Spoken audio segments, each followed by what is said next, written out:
Saya tak faham lah kenapa ada orang nak beli emas dekat Public Gold, nak simpan emas dekat Public Gold, tapi tak nak daftar dengan dealer. Jom saya share satu benda. Hari ini harga 1 gram RM661 per gram. Kalau anda daftar tanpa dealer, harga per gram yang anda beli sama RM661 per gram. Kalau anda daftar dengan dealer pun sama harga RM661 per gram. Dan saya seorang dealer Public Gold pun beli harga yang sama RM661 per gram. Tapi bila anda daftar dengan dealer, walaupun harganya sama, anda akan dapat bimbingan percuma, anda akan dapat servis bila anda daftar dengan dealer yang datang training, aktif, yang berilmu.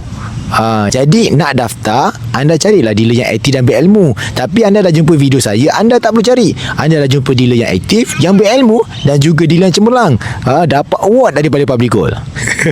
Tapi sebaliknya yang berlaku bila anda daftar tanpa dealer, bila ada masalah, anda tak boleh login account, ada masalah dengan perantaraan emas anda, masalah dengan akaun anda tak tahu nak minta tolong siapa bantu anda. Jadi kepada anda yang masih mencari jawapan untuk persoalan ini, tak payah fikir lagi, klik saja link dekat bio untuk saya bantu anda mulakan simpanan emas anda di Public Gold.